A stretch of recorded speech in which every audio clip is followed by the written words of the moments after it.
Christmas has its stories, tales of long ago. Santa and his reindeer, sleigh rides in the snow, Scrooge and Christmas spirits, gifts beneath the tree, shepherds with a host of angels, wise men on their knees. But the story we're narrating without further hesitation, 'cause we don't want to keep you waiting, are the tales of the trees. Maple and Willow loved winter. Winter brought snow and also Christmas. Getting ready for Christmas was hard work. Maple and Willow didn't mind. This year, Maple and Willow were getting a real Christmas tree. Choosing the right tree was the hardest work of all. Ute igbe, ute osme, usje ithre. But when the work was done, the girls were convinced their Christmas tree was the best Christmas tree in the whole wide world. The tree fit just inside their door. "It's perfect," said Willow. "I'm so glad we got rid of our fake tree, and it's my year to put the star on top." "You look like Rudolph," said Willow. "Why is your nose so red?" Chew! Maple sneezed all afternoon.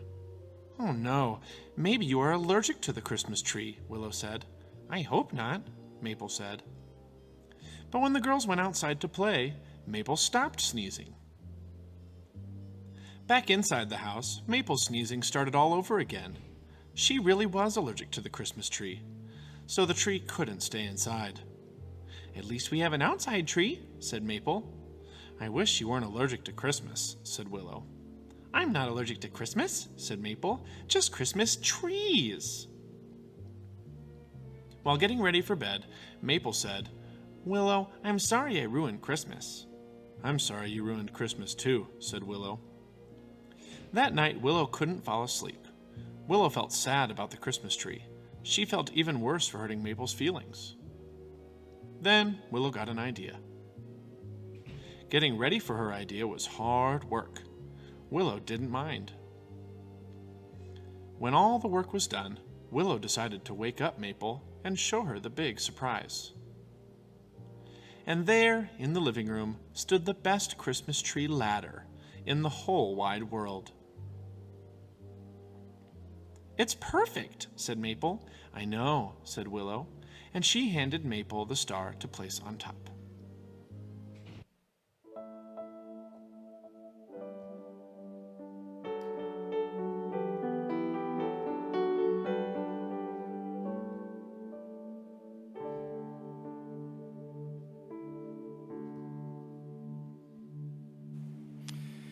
Did you hear what Willow said?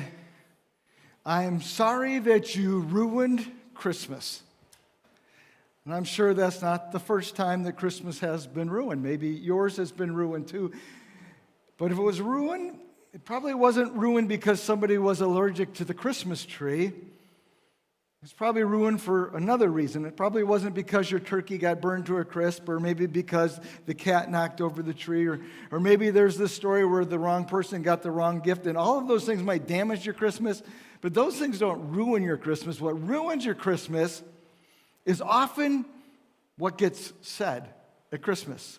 And maybe it's something that somebody said to you, and maybe they couched it in a little bit of humor, so it was supposed to seem like a joke, but you know that they were really serious behind that little smile, and it cut deep, and you felt it. And you sat there at that Christmas event, whatever it was, and you're like, oh. Or maybe it was you that said it, and the second those words slipped out of your mouth, you're like, oh no, what have I just said? Because you know that you've done some hurt and that you've done some harm. And so we come to this Christmas season where we take all of these relationships we have, and some of them are family and some of them are friends, and we kind of just cram all of ourselves into the same space. And the tensions rise, and we start to get a little testy, and sometimes we get a little frustrated with each other, and old issues can resurface. And sometimes we discover that time doesn't really heal all wounds. It just like puts them in the closet until the next holiday season comes around. And relationship issues bubble to the top and things get said, and another Christmas just goes down the tubes. But it doesn't have to be that way. And it's not even dependent on Uncle Fred's behavior, however bad he happens to behave or what he happens to say, because there are things that you can do, that I can do, that can make Christmas better. And what we'd like to do this morning as we start this Christmas season in the Tales of the Tree is we want to talk about 5 steps that you can take to have a good Christmas season relationally. And so let me invite you to turn with me to the love chapter, and probably not the one that you're thinking about, but actually the one that shows up in Romans chapter 12. And we're going to start reading in Romans chapter 12, verse number 9. And we're going to read through this passage this morning, and I want to highlight 5 things as we go. And so this is not going to be an exhaustive exploration of this chapter, because actually Paul here gives 14 or 15 instructions. We're just going to pull out 5 of them, which I think capture the heart of what Paul is saying here. And these are 5 steps that you can follow, 5 steps that you can take to make your Christmas relationships better. So we're in Romans chapter 12, verse number 9. Paul writes this: love must be sincere. Hate what is evil. Cling to what is good. Be devoted to one another. Honor one another above yourselves. And here's the first instruction that I want to look at here this morning. It's to honor one another above yourself. What does it mean to honor? Well, honor means to give somebody respect. It means to give them dignity. It may even mean to show them kindness. But the idea of honoring is to declare the other person as valuable. Not necessarily in saying, I think you're valuable, but in the way that you treat that person, the way that you behave when you're around that person, the things that you even say to that person. But you give them value, and it's not based on what value they have, although every person has value. It's based on your decision to give them that value. And what you actually do, though, is you give them a place. And I want us to think about that word here for this morning. You give them a place. We live in a world where everybody is fighting for their place in the world. And you want to be recognized, you want to be seen, you want people to know that you're there, and you want people to think well of you. But what we do so many times is we jockey for position. And so what we're trying to do is we're trying to get our place and establish our place and where we are actually on the ladder, as it were. But we want to have our place, and so many people are fighting for that. In fact, that's a lot of the conversations that go on, even around the dinner table, is somebody tells a story and somebody else is like, well, they don't really say this, but it's like, well, I think I can top that one. And what are we doing? We're fighting for the place of prominence. And what Paul is saying here is, instead of fighting for your own place, fight for the place of somebody else. And fight for the place where a person feels important and necessary and even respected. We can get that to stay there. Even respected in the world. And that is the idea here. But Paul takes it a step further. I'm going to move that forward. Paul takes it a step further and says what? Don't just give them a place that's equal to you. Give them a place that's above you. And that's what it means to be above yourselves. Give them priority and give them preference. Give them a place that's above you. And if you do that, you've just disarmed a lot of the conflict that comes in our holiday season, because you don't have to fight over who gets the highest place. You can just cede it to that person. And this is what Jesus did when he came. In fact, it's the passage that Chris just read. What did he say? He stepped out of his place and he came down here and he gave us place. And he made us as important as humans by taking on a human form.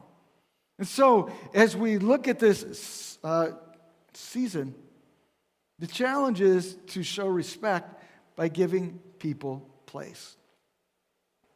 And this is so important. Why? Because it's recognizing the image of God in people. But it's also important that it tends to de-escalate tense situations when people aren't fighting for legitimacy. But it also establishes trust. When I sense that somebody's fighting me for a place, and where I'm sensing that they'll use me or what I say or leverage me or whatever so that they can move up a notch, what does that do to my trust of them? I don't trust them because you're just using me for me. But when we actually say, you know what, I'm going to give you place, when you tell that to a person, what have you just done? You just said to that person, you can trust me. And we can start to build that relationship then on the idea of trust. And so we make the commitment to treating each other with respect. So instead of lashing out in frustration or getting short or getting snarky with each other, we choose, because we have the choice, to show respect. Well, we go on to the second thing here. We'll read again here in verse number 11. Never be lacking in zeal, but keep your spiritual fervor serving the Lord. Be joyful in hope, patient in affliction, faithful in prayer. Share with the Lord's people who are in need. And then notice that next two-word sentence. Practice hospitality. And here's the second instruction that we get that we're taking here this morning. Practice hospitality. Now, how do we usually think of hospitality, especially at the Christmas season? Hospitality is when I invite you to my house for the party, or maybe you invite the neighbor over for some cookies or whatever, or maybe you invite some friends over from work and they come and join you. But we think of hospitality as inviting somebody over. And sometimes we take it a little bit further and it's like, well, maybe I'll invite you out to dinner, or maybe I'll bring you cookies, and we kind of put that all under the umbrella of hospitality. But hospitality is more than just opening up your home. It's actually opening up your heart. And it's inviting people into your story. And it's the idea of creating space. So we add another idea here. The idea of space. Henry Nouwen said it this way. Hospitality is creating space for someone to become a friend. And the idea here is that I have my world, and I have my agenda, and I have my schedule, and I have all of this that's me, and I meet you. And instead of saying there's no room here because I'm completely full, it's where I say, oh, let me move this aside so that you can become a part of my life too. And so I invite that person into my space. I don't have to invite them necessarily into my home, that's fine. But what I need to do is I need to invite them into my life, and I need to invite them into my heart. And how do we do this? We do this by ceding territory. By, instead of being so much about protecting ourselves, to just open that door and say, okay, I'm going to allow space. I'm going to create room here.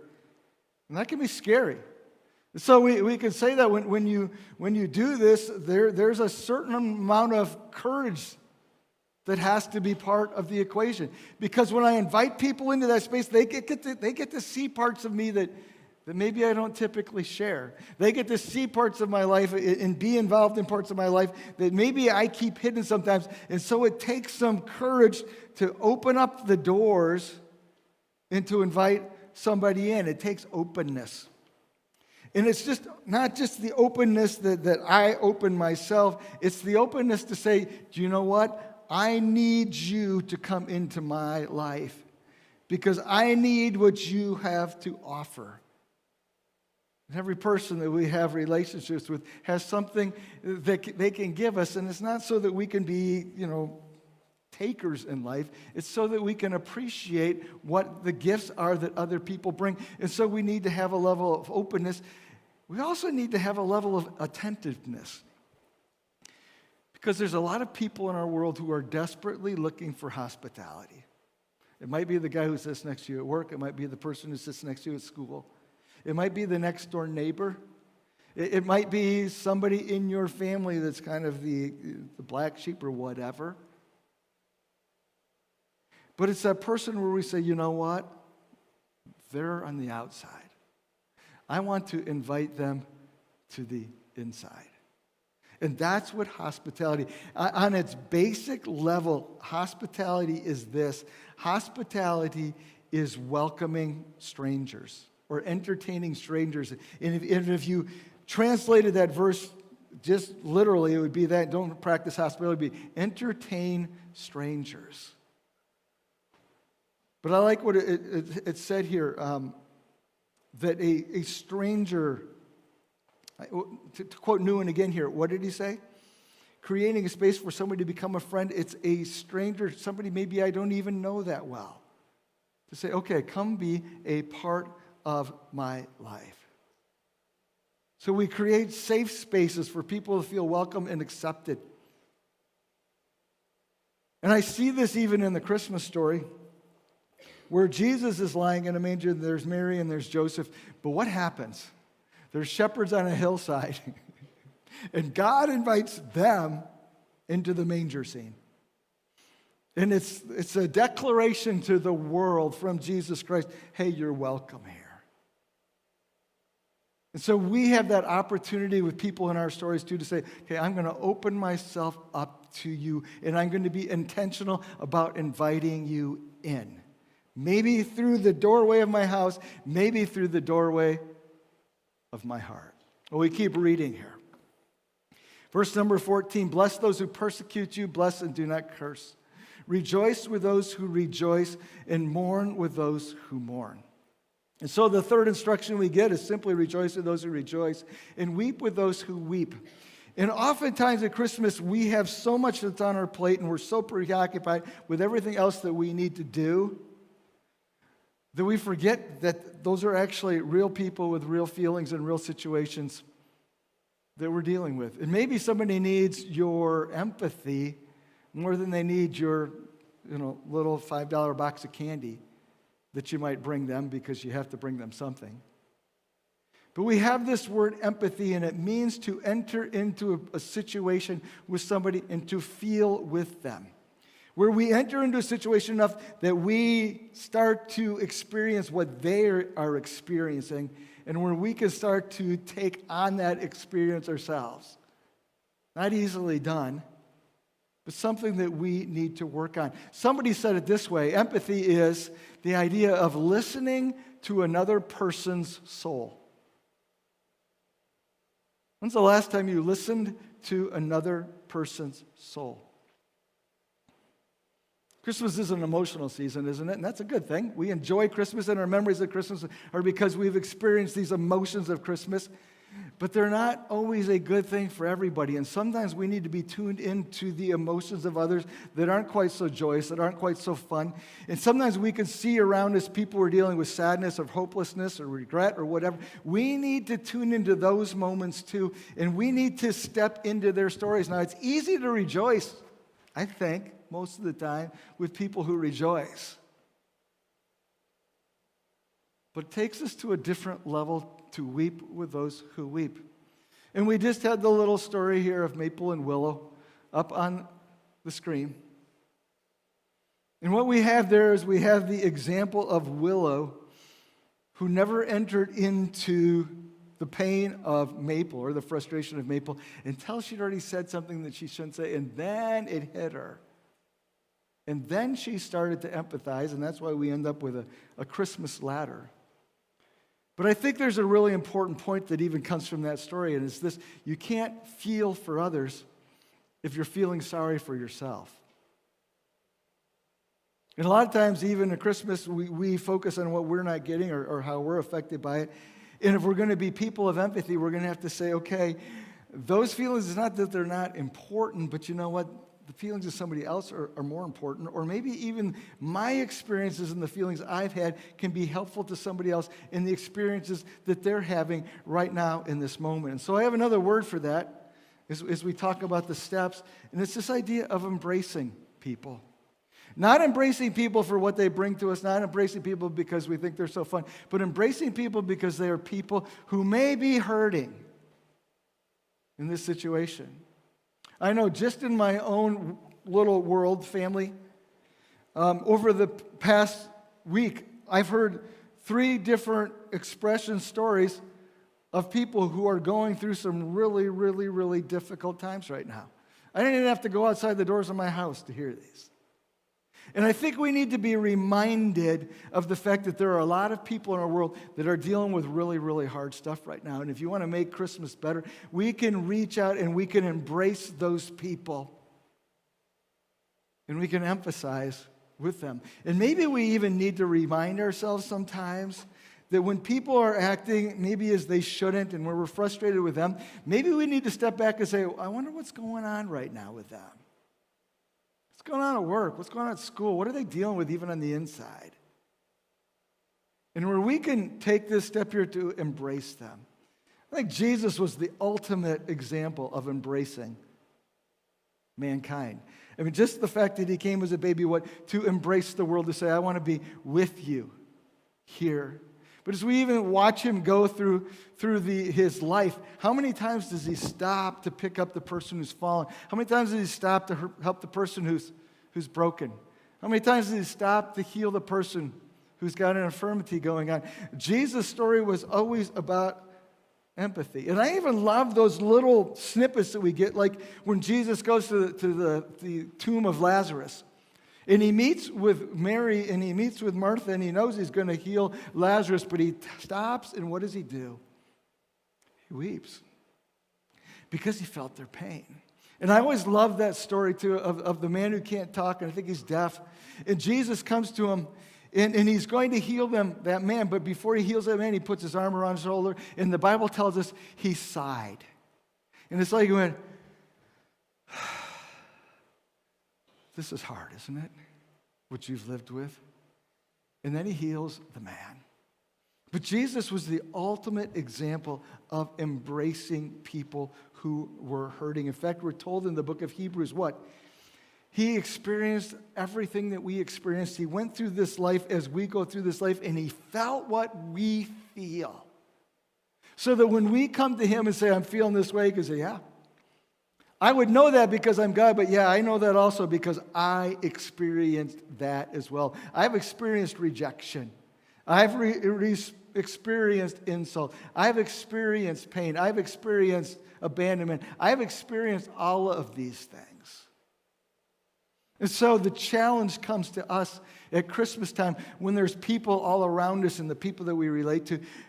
Sometimes we want to be irritated, sometimes we want to be judgmental, and sometimes we want to be frustrated, and sometimes we just need to stop and say, okay, I'm going to embrace this person right here.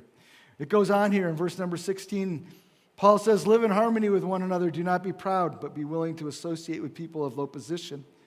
Do not be conceited.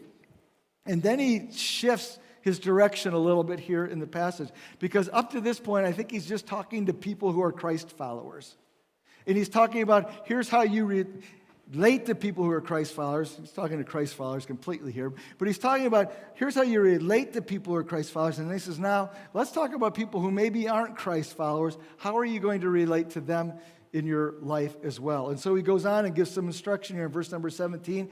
He says, do not repay anyone evil for evil. Be careful to do what is right in the eyes of everyone. If it is possible, as far as it depends on you, live at peace with everyone. And there's the fourth instruction right there, is to live at peace. Now that sounds rather passive, doesn't it? All right, just sit back and just like when people are being rude or whatever, just like, okay, I'll just be good with it. I'll take one for the team here. That's not what this is talking about. When it talks about living at peace, it's the idea of pursuing relationships and trying to make them what they were created to be. We can have peace that's false peace, where it's like, I'm just going to put up with this, I'm just going to take it. That's not what I'm talking about at all. That's not what Paul's talking about. What he's talking about is pursuing peace, is to say, my relationship with you, what did God create that relationship to be like, and how can we pursue that together? Now, I realize you may not have the participation of that other person, but the goal is, how do we experience this kind of peace that's not just an absence of conflict? That's not that hard, is it? You can just move to the next room. But we're talking about more than the absence of conflict. We're actually talking about the presence of harmony. It's where we can actually say, you know what, I appreciate having this other person in my story. And even if I don't feel that way, I'm going to take steps that move me in that direction. Because that's what it means to live peaceably. Where I can enjoy or maybe even find delight in other people. It goes far beyond just tolerating and putting up with people. Well, how do we do that? Well, the preceding verses give us some idea there. What did it say? Don't be conceited, don't be proud. And anytime we have conflict, you can always find pride in conflict. It's universally present there. But you can get past that, and we can start to move in this direction where it's not about me, it's about you, and so we can practice humility. Because if we can't practice humility, we're never going to experience peace. We may have to admit that we're wrong. We may have to admit that somebody has a better idea. We may need to just go with somebody else's idea. We may need to give in. That's all okay, because that's what we're called to do. We may even have to forgive. And again, that doesn't mean that we're just being permissive. It does mean that we're letting something go on purpose. And so the word that I would say here is we need to offer much grace. And as we notice, as we work up the ladder here, that one doesn't want to stay. It almost gets a little bit tougher with every step, doesn't it? Look, okay, when I start to show grace, that means I'm going to give you good and I'm going to take the loss.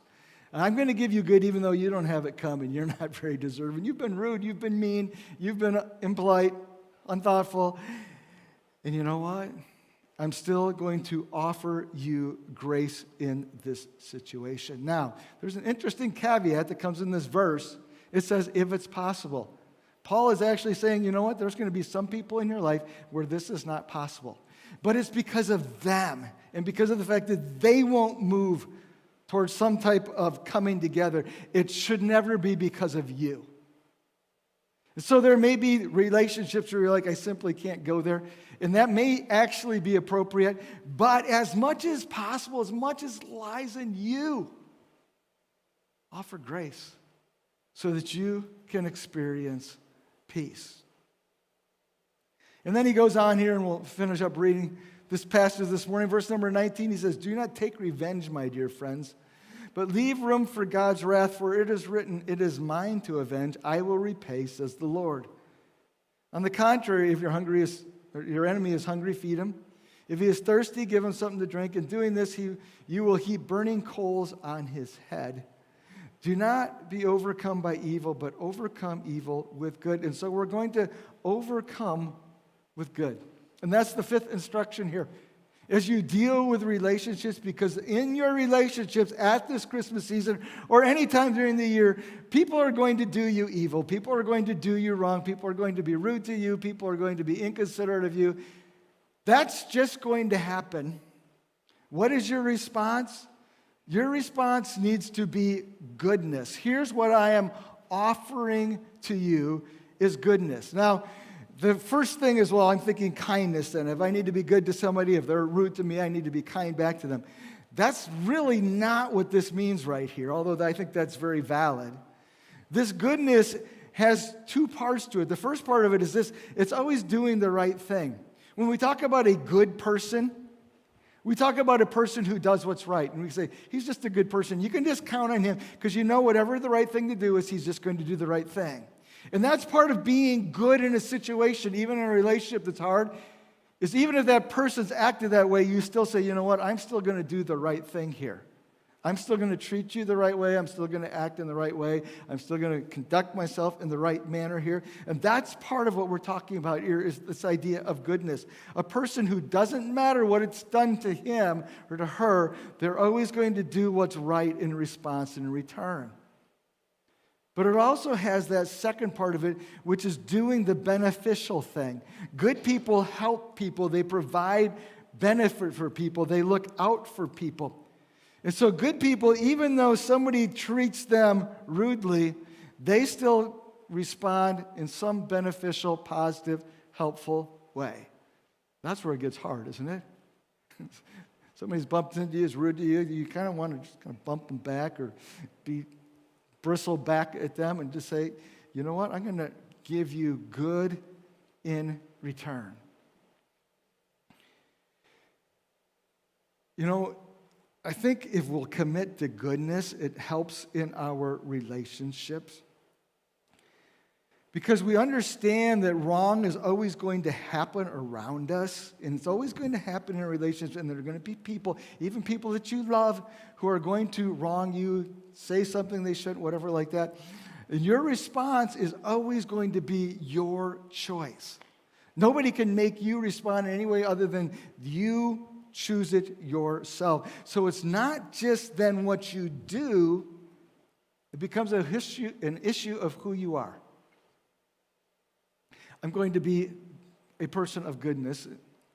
And so when this comes up in whatever situation, I am going to respond in some way that's right, but also in some way that's going to be beneficial to you. Somebody said it this way: goodness is the overflow of who we are.